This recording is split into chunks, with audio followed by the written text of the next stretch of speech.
rolling? Are we rolling? Is this live? Are we here? Are you here? Am I here? I always ask these things. I figured you guys would know. You'd know if you were here or not. Well, hello, Boozeketeers. Welcome to Tuesday night. Here we are, Cocktales with Tiki King. A little bit late tonight. We did not have a flat tire. We did drive through the seemingly endless desert, but a big part of that seemingly endlessness was some sort of tomfoolery with automobiles. There's too many taking up too many spaces, and it resulted in a net loss of about an hour. So that and the fact that there was a hilarious series of misunderstandings culminating in a humorous outcome about the show. Because so you may notice this is not the regular Tiki King bar. Maybe it is. Maybe it is. Did you notice the fabulous lime green color to the new Tiki King bar? Maybe you did. I don't know. The reason that the bar looks like this was because of all the green Russians last week. It's actually white, but you might, if you joined me with the green Russian making, that's probably how you see things now. So, congratulations on that one. No, the fact is, tonight we're here at the fabulous deluxe cabana rooms at the El Cortez Hotel in fabulous downtown Las Vegas. Just a moment's off. Actually, I can see Fremont Street if I go outside and walk down a block. Yeah, so this is a one of the fabulous lime green cabana suites, and it's a beautiful thing. But why here? Why here? Why now? Why me? Why you guys? That's a question everybody asks, and I don't really have an answer except to say that there were some tests. We did extensive testing on locations here in the Vegas area, and they wouldn't actually let us into the nuclear test sites, so that would have to be scrapped because we were going to do a B-52 from there, and that didn't work. And then there was a bubbling alien drink that we were going to do at Area 51, but once again, apparently they frown upon climbing over fences in that area. What are you going to do? And then last ditch effort was Frankie's Tiki Room, which was way too dark. There was the test video there. You can hear me talking, but that'd be basically like being in a hotel room with me. You couldn't see anything. There'd just be me endlessly babbling on in the dark, which Aaron knows all about. If you're watching, Aaron.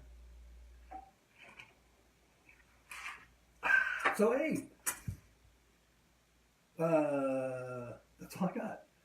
Thanks for another show, Boozeketeers. We'll see you next Tuesday. No. I want to give a shout out. It is Boozeketeer Amy's birthday today. So everybody say happy birthday to Boozeketeer Amy. I don't know if she's currently watching, but if she watches it in the archive, then she'll get to see all of you guys saying happy birthday to Amy because it's her birthday. So it's always good when a Boozeketeer has a birthday because it means they're still alive. That's a good thing because dead people can't booze it up with Tiki King. Well, they can, but the coroner frowns upon that sort of thing. So what are we doing tonight? What are we doing? So last week, Green Russians, Absinthe had a good time. I had a good time. And so we'll I'm going to digress. So last week we talked about, well, every week we pretty much begging you constantly, you Boozeketeers, pretty much begging you constantly to let us come into your house and film from your very abode and drink your booze. But so far, no one has had a viable plan for that. But it did cause us to touch upon a very a related subject. Booze. We all drink it. We all enjoy it. I'm assuming, or we all pretend to enjoy it for my benefit. But so I thought, hey, you guys are booze experts. You're the Boozeketeers. You're out there doing extensive testing night after night, day after day, hour after hour, sometimes getting up early, going to bars in the middle of the morning when you're supposed to be asleep or at work or something. And you all have you're all your experts. And you have your favorites. You have your favorite drinks. And I thought, you know what? Maybe we should do a call out. You send us your favorite drink and the recipe for it, and maybe we'll feature it on one of the shows. You can either, so there's different ways you can do that. You can just put it in the comments, and I might read it later. Hard to say. Or you can send an email to tikiking@tikiking.com with your favorite drink recipe, and maybe we'll feature it on one of the shows. And if we do, you get a shout out about being the one who sent it in, and a free drink if you happen to have one at your house. Well, probably won't be free because you have to pay for the stuff, but no service charge. So anyway, so there's that, and I think you should do it. I have faith in you guys because I know you guys are, like I said, you're the experts. You know what you like. You know what I'd like. I tell you what I like. I tell you what you might like. It's like it's a big boozy handshake that lasts so long that it's embarrassing. And somebody always lets go first, and then who let goes first. Let's go. Do it. Send me your recipes. Send them in an envelope if you want. But I would rather you didn't. I'd rather you just email them to me, Tiki King @tikiking.com.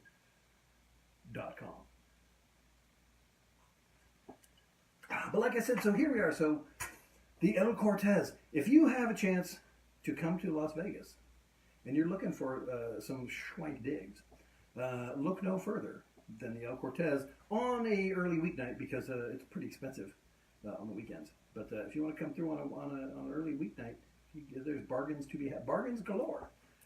Bargains to be had at the El Cortez. Where I'm actually in the deluxe cabana room, as I said earlier. I'm not actually at the actual El Cortez.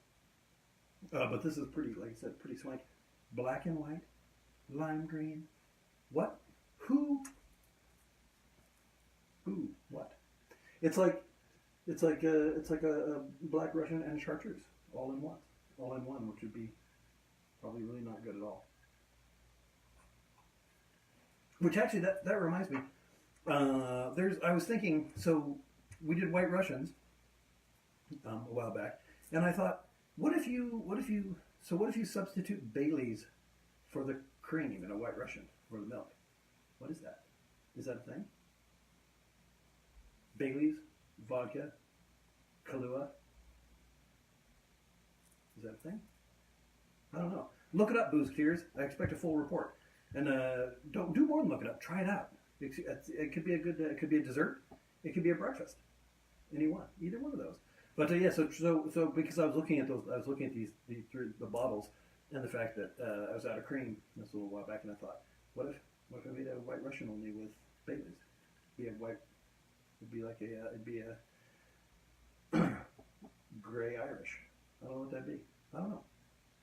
Could be good though. I was thinking because you got the extra sweetness with the Baileys, and if you use the high proof Kahlua and some overproof vodka, that might balance it out nicely. It could be good. Try it out. But anyway, so I digressed. But so at the El Cortez, the El Cortez is one of Las Vegas's oldest hotels, according to the menu at their restaurant. And I don't think they lie because they're trying to get you to sell steaks, and you can't sell steaks by lying to people. Well, actually, never mind. Strike that. Apparently, you can. They're trying to sell delicious Italian food, and I don't think they start that by lying to you about how old the hotel is. There's nothing behind that. Anyway, so apparently the El Cortez was founded by Bugsy Siegel, and apparently it was one of the first big casino motels here in Vegas. I can't vouch for that to be the truth because I wasn't there, and if I was, they'd probably have shot me by now. Or they call me they'd probably call me Big Mouth Tiki or something, or some weird gangster name that Boozy Seagull. I don't know. The Boozy Seagull. I don't know. Right, but anyway, so it says that the El Cortez is one of the oldest hotels in Vegas. That it was founded by Bugsy Siegel. He was, famous gangster, and made at least some of his fortune through bootlegging, which brings us all the way back around to Canadian whiskey. Because of that's why, you thought that was just going to go off into the ethers and I'd forget about it. But I didn't. I came right back around. I took it, I swung it like a dead cat and left it on your doorstep. You guys know. So if you go outside and you smell something, it's Canadian whiskey.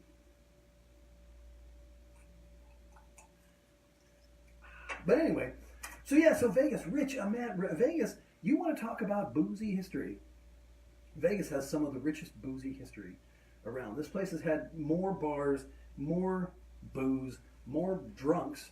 There's, you can. The first time I came to the Strip, I could not believe that was the one thing.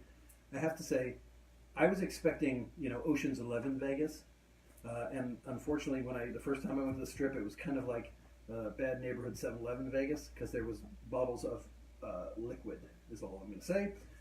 Sort of strewn about on the road, out on the Strip. There was, it's just people falling down and people handing you cards with half-naked women, and it was all kind of a big weird thing. But Vegas is definitely the place to go for a sort of booze holiday, other than a Wicked Tinkers gig, I would say. But yeah, there's I don't know that there's a drink you can't get in Vegas. If there's a drink you can't get here, you would have to go somewhere else to get it, I guess. And I don't know what it. That's okay. So Vegas Boozeketeers, your mission, should you choose to accept it, will be to find a drink they do not have here, and it will require extensive research. But I expect a full report by morning.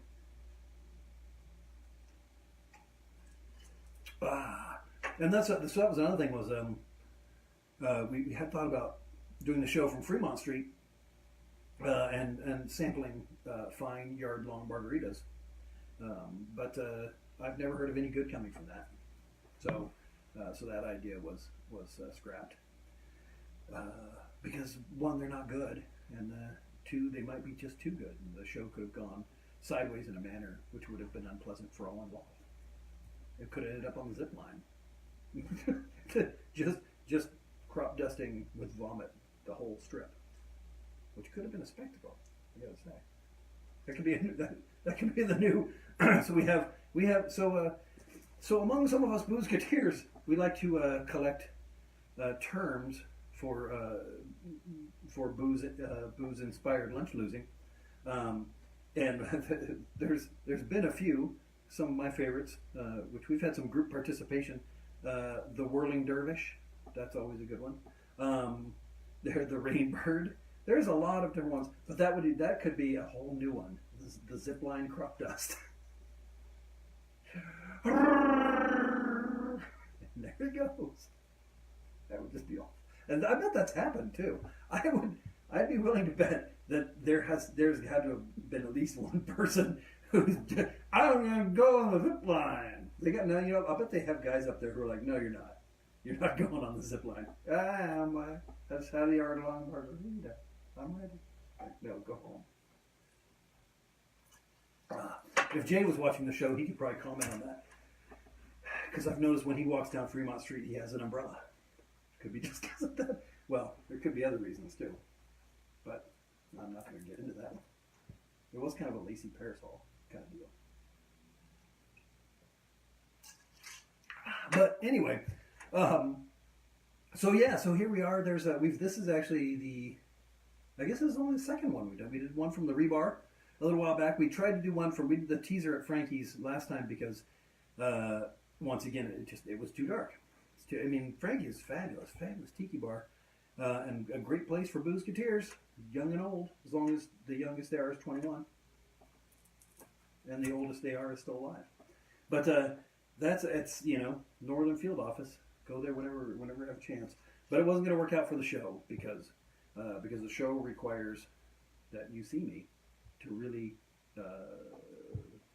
get the full experience of video. Because otherwise it's a podcast. And then I'd have to change the name to Cocktales with Tiki King podcast. And then it would just be me talking in the dark again, which, I don't know, maybe that's your thing. I don't know. Oh, so hey, did you guys share the program? It's a little late, I guess. It's a little late in the program to be sharing, to be telling people, hey, you should watch the program because it's already on. But they can watch it later. I don't know how that works. Do you come in the middle of it if you tune in late? I guess so. And then you have to wait till it's over and then watch the beginning up to where it's like when you go to the movies and you get in there late and the previews are over. And if you want to watch the previews, you have to wait till the second showing and duck way down in the popcorn goop so that the guy doesn't see you when he's sweeping up, or just hand him a $5 because that works too. But So share the program. Tell your friends. Tell your neighbors. Go knock on their doors after the show's over and tell them to watch it on YouTube. I put that out there. You know, there's now this is episode 43. Gordo, if Gordo's watching, he knows what that means. Welcome to episode 43, Gordo. Yeah, cheers, man. 43 episodes. That's a far cry from the 5 that it was supposed to go. I'm still amazed that it's you know, I've missed one show? 2 shows? I think I've only missed one show out of that whole time. I've been here probably as much as anybody. I think I've been in this show probably the most out of all the Boozeketeers. And except for the people who a week ago, well, including this show, 2 shows ago, just hung on, waiting. Well, Boozeketeer, Deanne Thomas out there, she offered to drag our carcasses out of the desert, should the need be. Thank you. If you see Deanne out there, be sure to buy her a drink, because that's how the Boozeketeers are. We're like the Good Sam Club, only for booze. You know, I was once going to form the Good Spam Club, which was, I don't know if you're familiar with the Good Sam Club. Well, the way it works is you get a sticker of a weird alien guy with white eyes, but he's smiling, so he looks you know, like inviting. And so if you're driving along and you see somebody who's broken down on the side of the road, and you see one of their stickers, you stop, you give them a hand. You know, it's like you go, hey, nice, you broke down. That's good on you. And then you drive away, spraying up a rooster tail of gravel. I don't think you're actually supposed to do that, but I did, which is why I'm not allowed in the club anymore. No, so the Good Sam Club, you're supposed to help your neighbor. Good Sam, Good Samaritan. There's other stuff too. I think you get like 10% off at Arby's or something. I don't know. Might be Masons. They wear weird hats. I don't know what the deal is. But I always wanted to. I actually tried to form the Good Spam Club, and I had stickers made, and I thought you could put it on your car. And the way it would work is that if you were like out and about and you saw somebody without any spam, you could, if they had the sticker, you'd give them one of your cans, and they'd appreciate it, because, you know, we're all here to help each other have spam. So Good Spam Club, rated trademark R. I totally lost where I was going with that whole thing. Something, other stuff. I don't know. Someone tell me where I was heading somewhere with that whole. Oh, I was heading over to get more ice. That's it.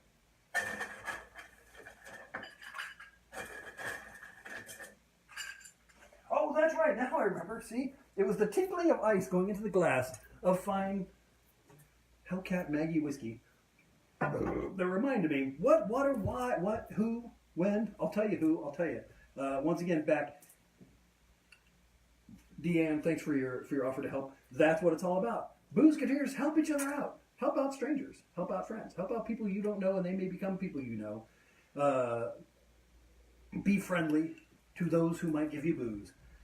Because if you're a jerk, you pretty much get stuck with the bar tab. And that's never fun. Especially if you didn't know the people who generated it. I mean, it's a different thing when you're out with your friends and stuff, and you're the last person standing, because then it's a badge of honor.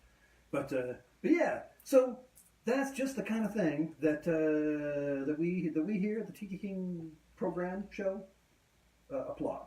So thank you.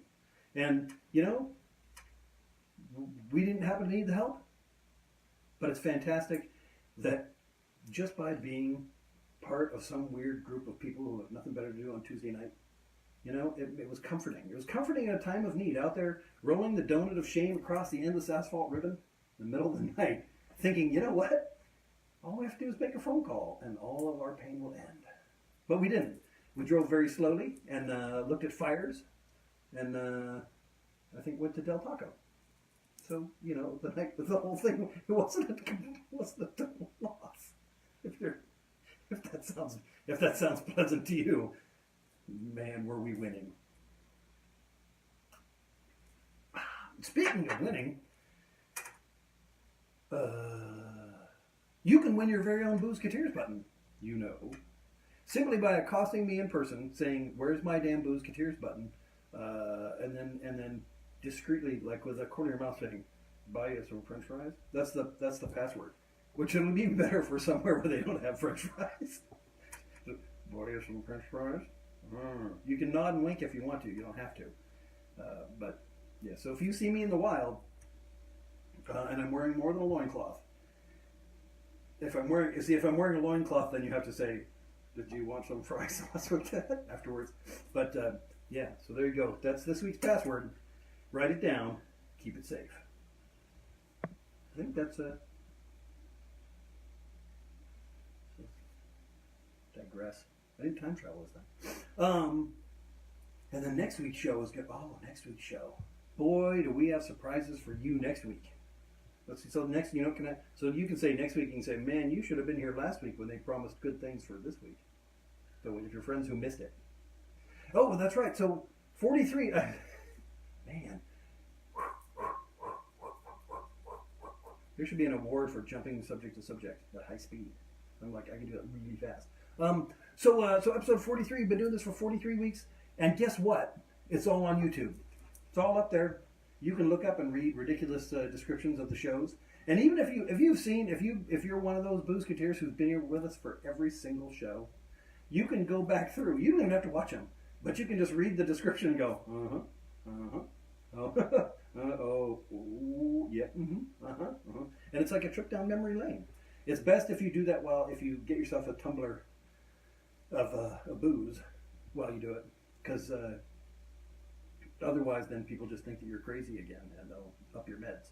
So, which could be good. Hard to say.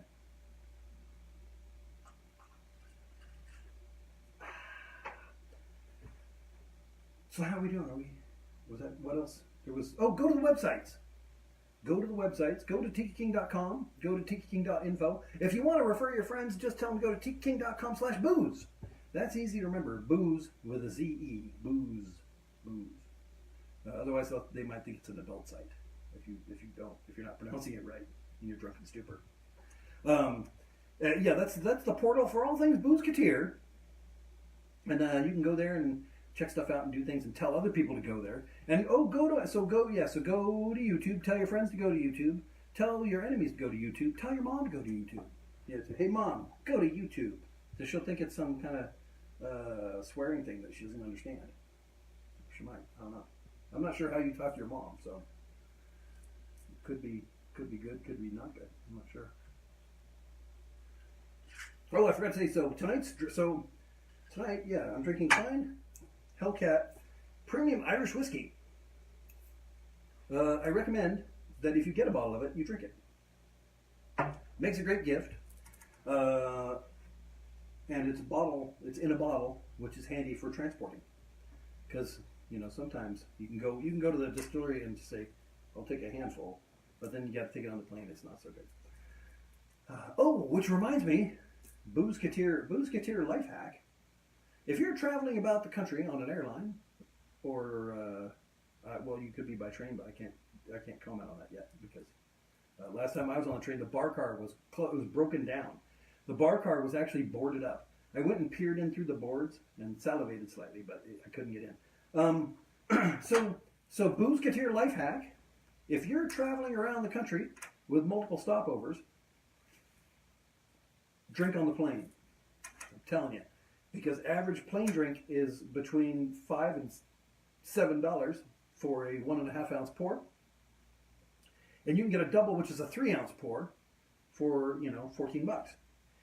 Well, if you're like, no, I'm going to wait till I get to the airport. You're going to go in the bar. That same drink for a single is going to be $10, and for a double is going to be like $15, and it's going to be a 2 ounce pour. You're going to be missing out on a whole ounce and paying more money for it. Plus, you got to tip out the wazoo because they're also going to add. They're going to want. You want truffle fries? Just a Bloody Mary? No truffle fries? You sure they're good? They got cheese on them, And pretty soon you're like, you got those, and you got cheese curds, and you got this whole thing going on. And then and then you've had a double Bloody Mary, and then you say, yeah, I'll have a second one, of course. And then by then you might as well just give them your ATM card because they're going to ask for it anyway. But so my tip is. If you're boozing your way across the country, drink on the plane. Not only will you be flying high, but you'll be saving a bundle, which means more drinks for you. And with that, I think I'm going to say I'm Tiki King, which I've already done. And you're the Boozeketeers. And I'm glad that I can be here every Tuesday night and see your shining, smiley face emoticons popping across the screen. Because it's like little bubbles of happiness in a cruel, cruel world where some people don't care about things. But we do, and you do. And keep that caring and sharing going, and invite your friends over for drinks tonight or tomorrow night. How about Thursday? You know what? On Thursday, invite your friends over for drinks. And with that, I'm going to say cheers, Boozeketeers. Thanks, everybody, for watching, and we will see you again shortly.